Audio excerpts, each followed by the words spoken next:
જિલ્લાના પલસાણા તાલુકાના કડોદરા એક્સટેન્શનમાં આવેલ વરેલી ગામમાં ફરી એકવાર પાણી ભરાવાની ગંભીર સમસ્યાનો સામનો કરી રહ્યું છે. છત્રાલા જંકશનથી ગામની અંદર સુધી લોકોના ઘરો અને શેરીઓમાં પાણી ભરાઈ ગઈ છે, જેના કારણે સ્થાનિક રહેવાસીઓનું જીવન અસ્તવ્યસ્ત થઈ ગયું છે.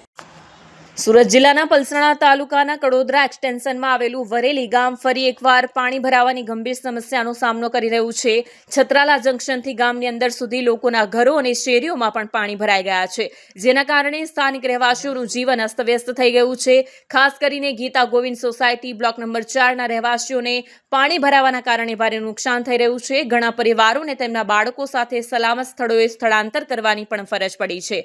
ગ્રામજનોનો આરોપ છે કે આ સમસ્યા નવી નથી, પરંતુ ચોમાસા દરમિયાન તેમને દર વર્ષે આવી જ સમસ્યાઓનો સામનો કરવો પડે છે. સ્થાનિક લોકોના મતે આ પાણી ભરાવાનું મુખ્ય કારણ કેટલાક વ્યક્તિઓ દ્વારા ગટર લાઈનો અને જાહેર સ્થળો પર ગેરકાયદેસર રીતે અતિક્રમણને કારણે પાણીનો નિકાલ બંધ થઈ જાય છે અને થોડા વરસાદમાં પણ આખો વિસ્તાર પાણીમાં ડૂબી જાય છે.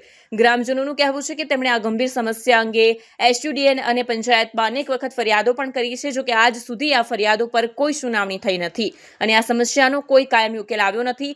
વહીવટીતંત્રની આ ઉદ્દેશનતાને કારણે સ્થાનિક રહેવાસીઓમાં ભારે રોષ છે. પાણી ભરાવાથી પરેશાન રહીશોએ વહીવટીતંત્રને આ ગંભીર સમસ્યા પર તાત્કાલિક ધ્યાન આપવાની માંગ કરી છે. તેઓ ઈચ્છે છે કે ગેરકાયદેસર અતિક્રમણ કરનારાઓ સામે કડક કાર્યવાહી કરવામાં આવે, જેથી તેઓ દર વર્ષે થતી આ સમસ્યામાંથી છુટકારો મેળવી શકે. ગ્રામજનોનું કહેવું છે કે જો આ વખતે પણ વહીવટીતંત્ર તેમની માંગણીઓ પર ધ્યાન નહીં આપે તો તેઓ આંદોલનનો માર્ગ અપનાવવા મજબૂર થશે. આ પરિસ્થિતિ જોતા શું વહીવટીતંત્ર આ સમસ્યાના કાયમી ઉકેલ માટે લાંબા ગાળાની યોજના બનાવવી જોઈએ? કેમેરામેન હકીમ શેખ સાથે વસીમ હાસમીનો રિપોર્ટ, આઝાદ ન્યૂઝ, સુરત.